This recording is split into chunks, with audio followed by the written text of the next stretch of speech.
Buenos días, bienvenidos a nuestro tiempo devocional Tu Palabra para encontrar el camino. Hoy es 11 de junio del 2026.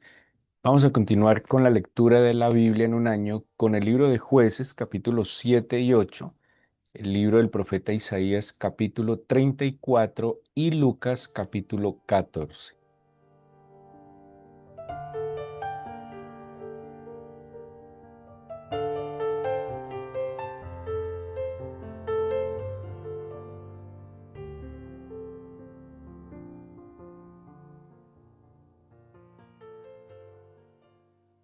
Y les invito para que hoy meditemos en el capítulo 6, perdón, 7 y 8, bueno, algo del 6 del libro de los jueces. Ayer mencionamos em, que estos capítulos se trataban de un personaje muy interesante que tenemos dentro de los jueces, el quinto juez. Bueno, hablamos un poco de los jueces esta semana también, de una época un poco compleja, pero sin duda alguna, como pasa siempre de parte del Señor, una época que en medio de los errores del ser humano, pues siempre está la providencia, el favor y la misericordia del Señor.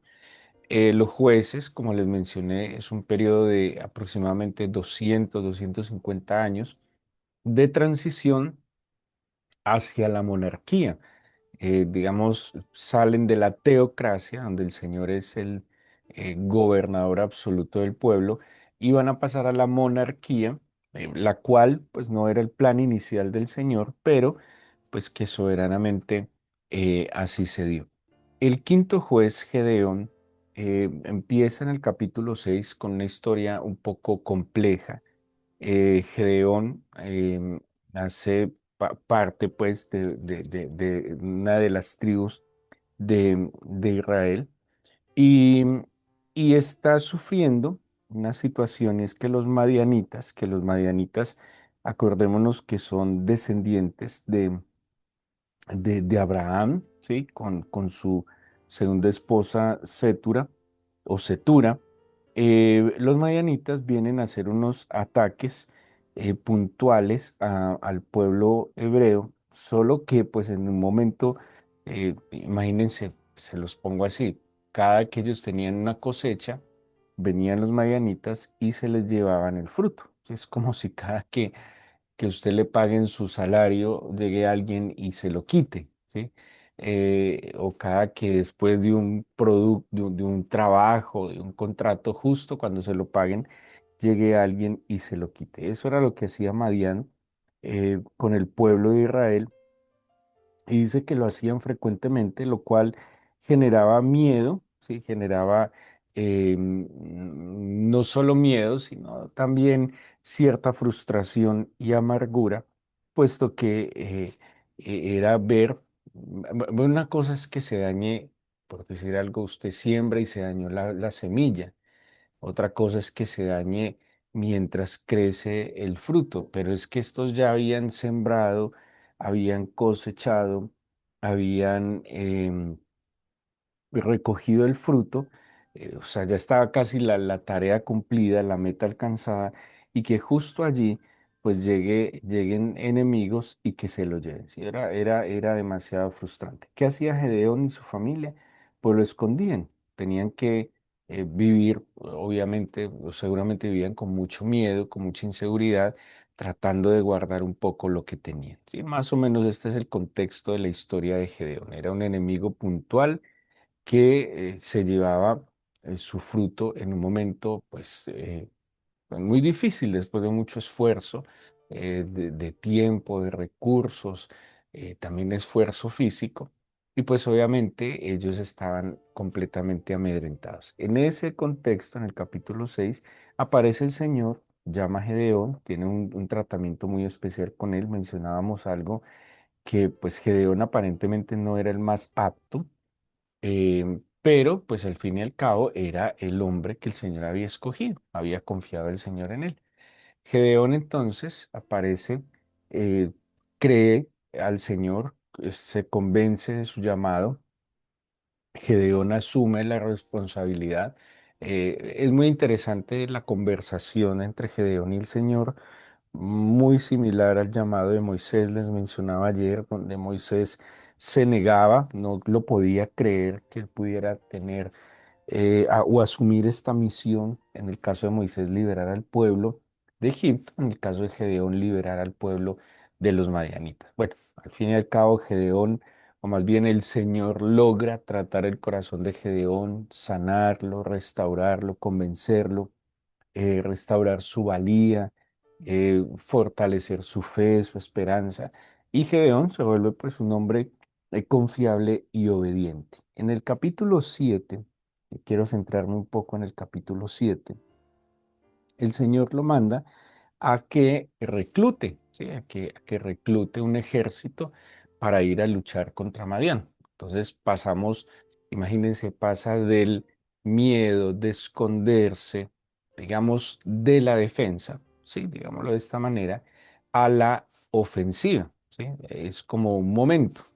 Hay momentos en que simplemente de verdad hay que tratar de defenderse y esconderse, pero hay momentos donde habrá que salir a la ofensiva y este era el momento de salir a la ofensiva. Es muy interesante la historia de Gedeón porque muestra con mucha claridad no solo estrategias militares, sino sobre todo las estrategias espirituales. Y aquí valga aclarar algo. La Biblia nos dice que el Señor, en el Nuevo Testamento lo dice, nos ha dado armas poderosas en Cristo, espirituales, para combatir pues las fuerzas de las tinieblas. Nosotros tenemos unas herramientas espirituales en Cristo, pero esas herramientas espirituales, sin duda alguna, y no vaya a dudarlo, pues nos va a dar también herramientas concretas para poder defendernos, pero también hay momentos donde tenemos que tomar la iniciativa y la ofensiva, ¿sí? Y, y por ejemplo, pues antes de seguir con los Gedeón, el ayuno, la alabanza, las vigilias, son herramientas que el Señor nos ha dado para fortalecernos en fe, para vestirnos de esa armadura de Dios y poder como dice el libro de Efesios, pues combatir las acechanzas del enemigo. Así que Gedeón recluta, llama hombres y mujeres, obviamente, no nos digamos mentiras, el ser humano se mueve mucho por las masas, ¿sí? Como decían las abuelas, no somos machos, pero somos muchos. De alguna manera se siente cierta seguridad y confianza en la cantidad, ¿sí? Así que Gedeón recluta, eso es en el capítulo 7, dice levantándose pues de mañana Jerobal. Bueno, Jerobal es un sobrenombre que le dieron a Gedeón por haber destruido el altar de Baal. Y dice todo el pueblo que estaba con él, acamparon junto a la fuente de Jarot y tenía el campamento de los madianitas al norte, más allá del collado de More, en el valle. El Señor le dijo a Gedeón, el pueblo que está contigo es mucho para que yo entregue a los madianitas en su mano, no sea que se alabe Israel contra mí diciendo, mi mano me ha salvado. Ahora pues, haz pregonar en oídos del pueblo diciendo, quien tema y se estremezca, madrugue y devuélvase desde el monte Galaad. Y se devolvieron de los del pueblo 22.000 y quedaron 10.000, ¿sí? O sea que había 32.000 hombres, un ejército de 32.000 hombres. Es un ejército, pues no sabría decir si poderoso, pero por lo menos sí numeroso. Y como les decía, a veces en las masas, en la cantidad, eso es muy, muy, muy, muy particular porque eh, por ejemplo, en el servicio que se hace con los jóvenes en las iglesias, a los jóvenes les gusta ver muchos jóvenes, así no sean los más espirituales, pero como que les da más motivación ver más jóvenes para por lo menos ir a la iglesia. Entonces, de pronto, cuando ven que son poquitos jóvenes, no se animan tanto porque tenemos una tendencia particular de movernos por las masas. También decía la abuela, ¿para dónde va Vicente? ¿Para dónde va la gente? Pero el Señor dijo, no, eso es mucha gente. Si ustedes ganan con tanta gente, pues van a decir que la gloria es suya. Y pues la verdad, el Señor era quien quería glorificarse y quien debía ser glorificado. Entonces les dice algo muy claro. Esto es como empezar a filtrar. Si alguno tiene temor, si alguno se estremece ante el combate, devuélvase. Imagínense, de 32.000 se devolvieron 22.000. Estamos hablando que casi, no sé, aproximadamente el 70% de la gente se devolvió, ¿sí? Solo quedaron 10.000, por lo menos 10.000 que dijeron, pues no tenemos miedo y temblor, vamos a hacerle. Pero ojo, se redujo a más de la tercera parte el ejército de Gedeón. Pero mire lo que le dice el Señor. Ahora, de nuevo, la advertencia era para que la gloria no sea suya. ¿Se acuerdan? En la profecía de Zacarías, cuando Zacarías le dice a Zorobabel y a Josué, que era el sumo sacerdote, no es con ejército ni con la fuerza, es por mi espíritu, ¿sí? Porque cuando es mi fuerza son mis capacidades y el ejército son los muchos. Entonces a veces alcanzamos metas, estoy hablando de las personas creyentes, alcanzamos metas, objetivos por nuestras capacidades o las alcanzamos porque sumamos fuerzas de otros y pues dejamos la gloria del Señor a un lado. Así tal cual como Zacarías le profetizó a Zorobabel y a Josué que era por su espíritu y no por la mucha gente o por la fuerza. Asimismo le está diciendo el Señor a Gedeón, no, es que la gloria no es de ustedes, la fuerza no es de ustedes, soy yo a través de ustedes, pero no necesito tampoco tantas. Entonces les dice en el 4, aún es mucho el pueblo, llévalos a las aguas, allí te los probaré. Ojo con esto. Ahí hay una palabra, la palabra sarab, que la traduce la Reina Valera como prueba, pero no es una prueba como en el Nuevo Testamento que tenemos la expresión como que también se traduce como tentación, como probar la capacidad, sino que lo que está haciendo es separar. Esa palabra saraf es la que se utiliza para referirse a la fundición de los metales. ¿Cuál es el propósito de la fundición de los metales? La purificación, ¿sí? Cuando la plata, cuando el oro, cuando el cobre es pasado por el fuego le quita la escoria, ¿sí? Hablando de la plata, la escoria es como la contaminación que tiene el metal precioso, ¿sí? No sé exactamente qué tipo de partículas, pero cuando el metal precioso es sometido al fuego, esa escoria se consume, ¿sí?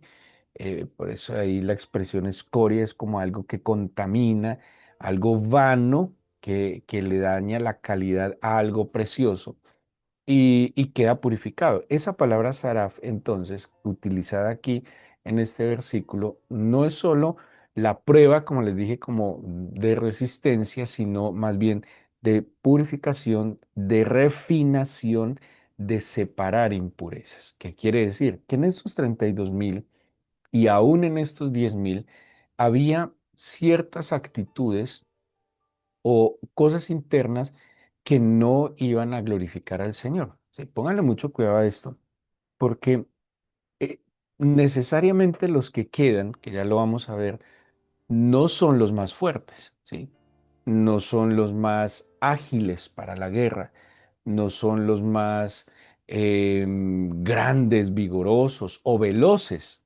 Vamos a ver que tienen unas características completamente diferentes a lo que cualquiera pensaría en un ejército, aunque vamos a encontrar una que es fundamental en un militante, en alguien que haga parte del ejército. Entonces dicen, el Señor es mucho pueblo, te los probaré, versículo 4 del capítulo 7 y del que yo te diga, bueno, aquí hay otra cosa, hay una elección del Señor. El Señor va a refinar este pueblo. El Señor va a separar las impurezas al aplicar una prueba para él mismo elegirlos. O sea que no era un tema de fuerza o número, sino que lo que va a hacer el Señor es probar la actitud, ¿sí? ¿Qué actitud se tiene? Mira, hay personas que pueden tener muchas habilidades, grandes características intelectuales, físicas, materiales, que pueden ser óptimos, pero sus actitudes no son las mejores, ¿sí? Hay, no sé, procesos de selección de funcionarios que a las empresas no les importará si tiene buenas actitudes, si tiene, como llaman hoy, habilidades blandas, me interesa es que cumpla una función intelectual o física, allá cada uno, pero para el Señor es muy importante la actitud, porque el Señor siempre está mirando no solo lo que se hace, sino la motivación que me lleva a hacerlo, el cómo se hace.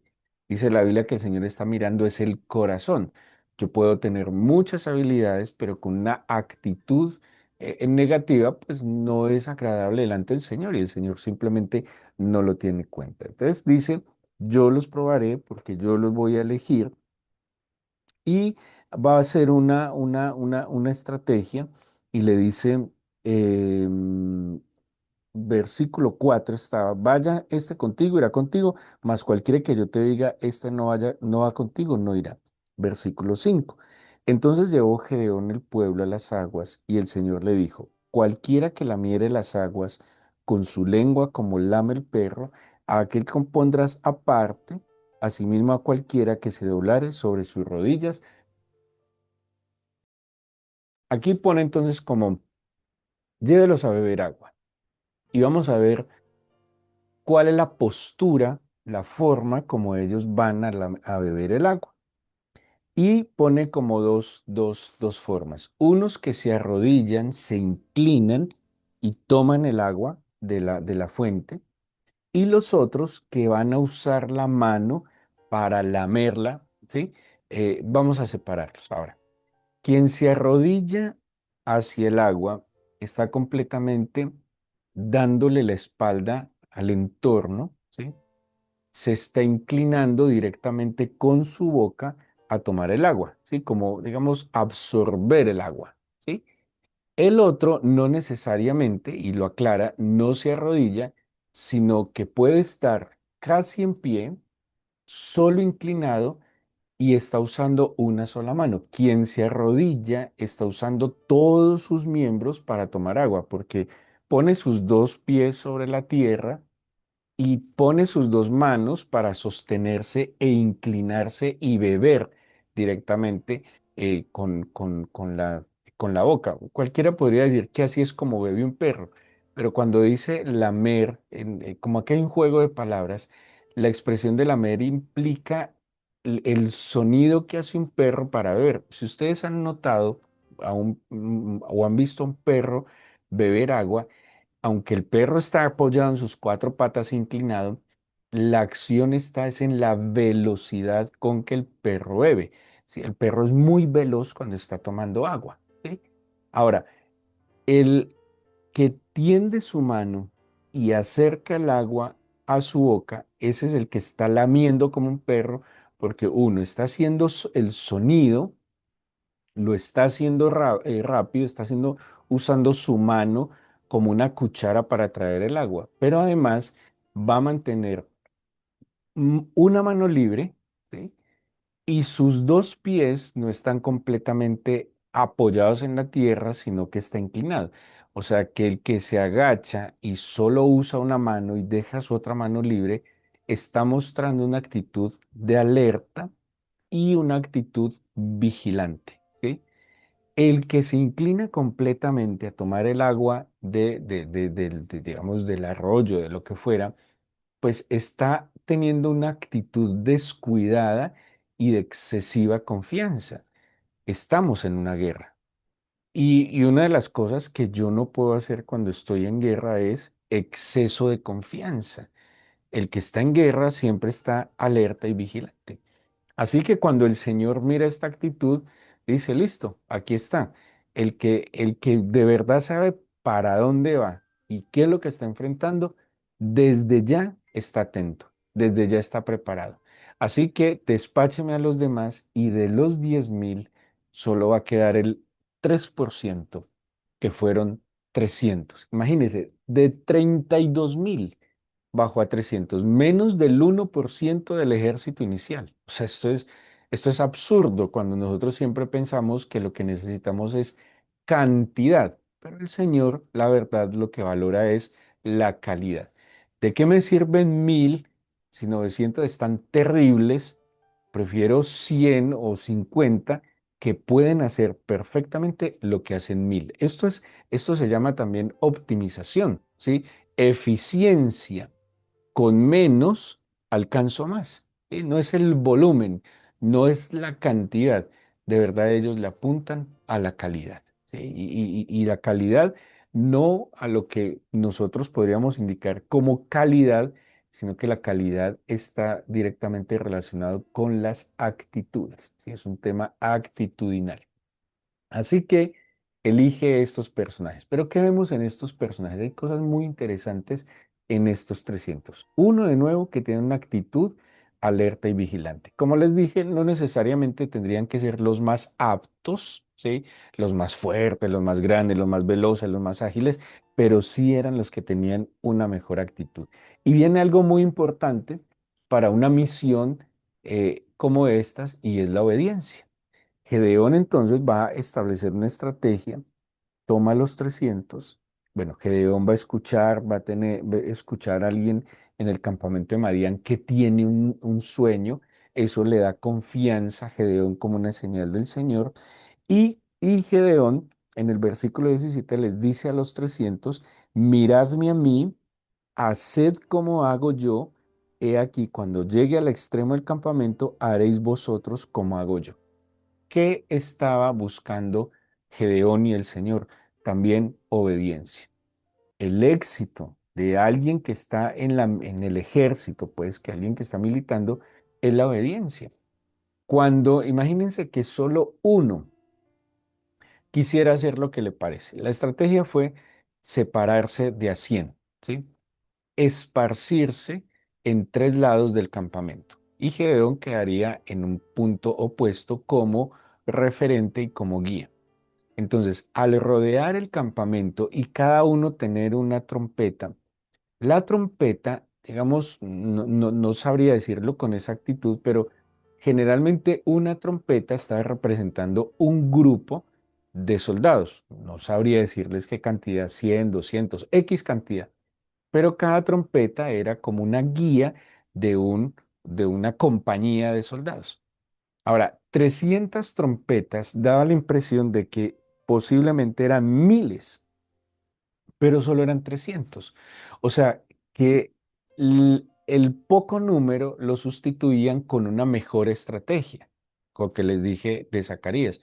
No es la fuerza, no es la cantidad, es el Espíritu del Señor. Y una buena estrategia hace más que muchas cosas. A veces hacemos muchas cosas que ninguna llega a ningún objetivo. Pero si logramos conectarnos con el Espíritu del Señor, hacemos una sola cosa con eficiencia, con eficacia, con efectividad, pues obviamente vamos a ver muchos mejores resultados. Entonces imagínense que Gedeón los divide, les dice cada uno va a tener, digamos, una antorcha, no sé cómo decirlo, como un mechero que ellos iban a reventar, iba a generar fuego, la trompeta, ¿sí? O sea que todos estos eran elementos que podían aturdir al campamento y además la hora del ataque, entre 10 de la noche, 2 de la mañana, donde había un cambio de turno, donde había confusión, donde nunca se dieron cuenta de lo que en verdad sucedió, ¿sí? Ni siquiera habla de espadas aquí, aquí está hablando es de la estrategia que iba a generar confusión, aturdir el ejército enemigo, haciéndolos creer que estaban rodeados por millares y solo eran 300, 300 obedientes, 300 que estuvieron dispuestos a mirar el ejemplo de Gedeón. Y aunque fuera ilógico, ahora les pregunto, ¿es ilógico lo que Gedeón les está planteando? Humanamente, total y absolutamente era ilógico. Pero como ellos confiaron en que Gedeón estaba representando al Señor, por ilógico que les pareciera, tenían que o que estaban dispuestos a obedecer. Estarían dispuestos a obedecer los otros 31.700 que fueron devueltos por uno solo que dijera, no, yo no voy a hacer lo que Gedeón dice, más bien llevo la espada. A mí me parece que eso de las trompetas y las antorchas no funciona, yo llevo la espada. Por uno que desobedeciera, la estrategia se podía venir al suelo. Por eso el Señor simplemente sacó de la ecuación aquel que no se ajustaba a la estrategia que él había establecido y que le había dado a Gedeón. Estos 300 estaban alineados al Señor y a quien en ese momento el Señor había puesto para liderar en esta misión, ¿sí? Y al estar alineados en el sentir y el parecer del Espíritu, que hemos venido hablando mucho de eso, que no es el sentir y el parecer que a mí se me ocurre, sino el que venga del Espíritu.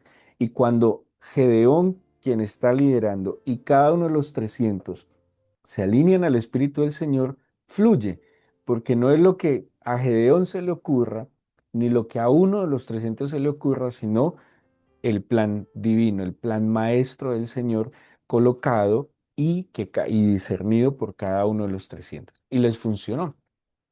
Imagínense que uno hubiera dicho, no, hagámonos en un lado 101, en el otro 99 y en el otro 100. No, eran 100, 100 y 100, con trompeta, con antorcha, y lo vamos a hacer de esta manera. Y funcionó, porque el Señor quería glorificarse, ¿sí? Estos hombres, entonces, son entregados, son obedientes.